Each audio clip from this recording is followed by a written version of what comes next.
Error handling allows us to let the script continue running even if there is an error. Let's try an example to show you how we can do error handling in Python. Let's say we wanted to create a program that allows us to take a user's input. Let's say that we ask the user for an age. So we use the input prompt and say, what is your age?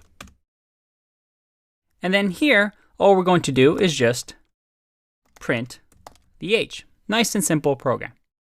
If I run this and I type in, let's say 10, there you go. Everything is working.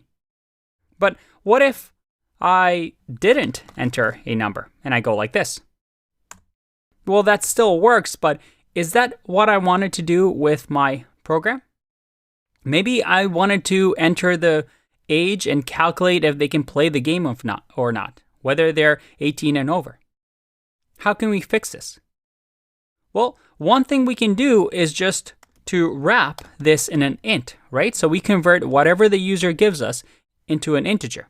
So that if I run this and I type this, I get an error, a value error. Invalid literal for int. I'm trying to convert this into an integer, but it's telling me that's an error. I can't do that. So how can we fix this? With error handling. In Python, we can do it this way. We have the try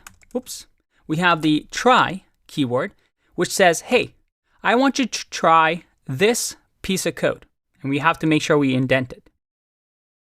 So we try this piece of code.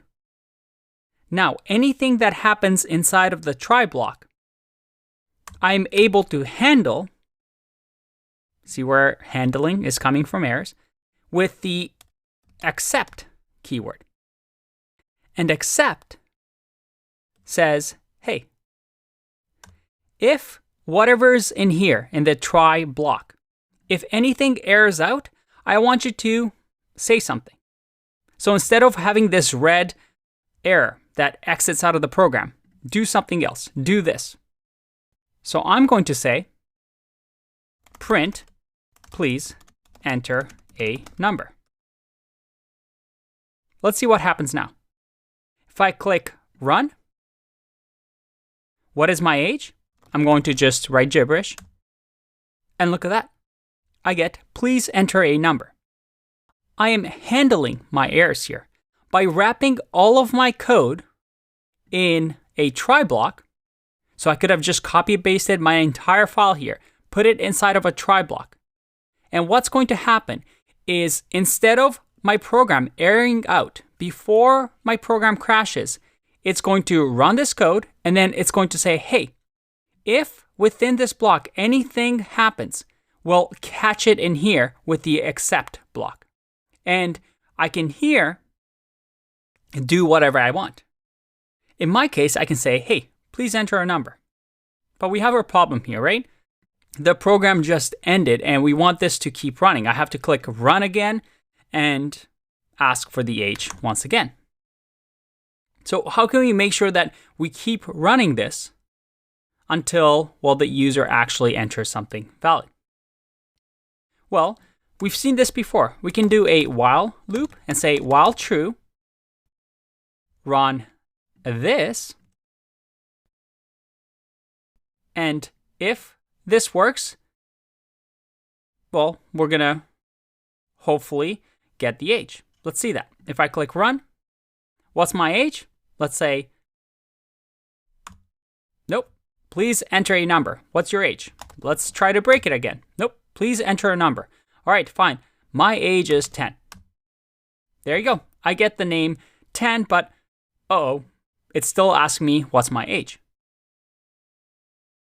Ideally, I want to break out of this true statement, right? So how can I do that? Well, I can use what we call in here an else block, which we've seen before. But this works with the try except block. We put it at the end. It says, hey, try this. If there's an error, do this. However, if there is no error, else do this. So in our case, we can just say break. And you know what? We can even print thank you, just so we're nice. If I stop this and run again, and I give them my age, there you go. We're done. We broke out of the loop, and everything is good. And this try, except, else block can go anywhere. We can wrap our entire file in a try, except, else block. We can just add it into our functions inside of our each individual functions. Whatever we want, we can use. This is just another tool that Python gives us to handle errors. But let me ask you something. What if I did, instead of print age, I did, let's say, 10 divided by the age? If I run my program and I type in here 0 and I enter, oh, I get an error. Please enter a number. But I did enter a number. This is a buggy program.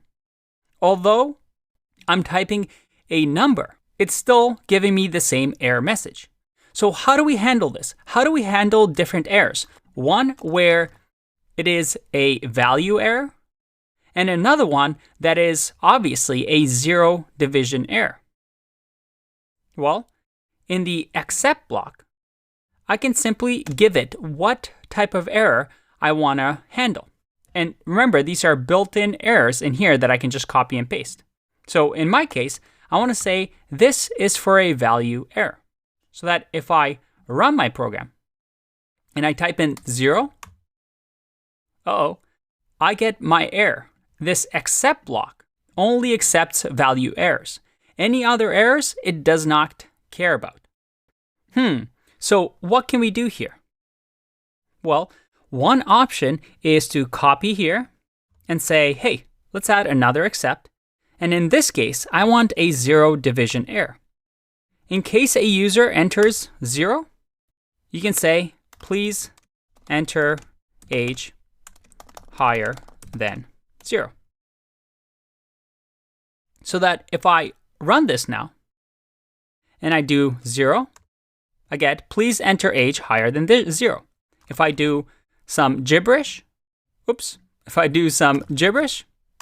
I get, please enter a number. If I finally enter a number, look at that, thank you. Everything is working. Now here's my question. What happens if we enter another value error here? And this value error is just going to say exclamation marks. What happens now? I get, please enter a number.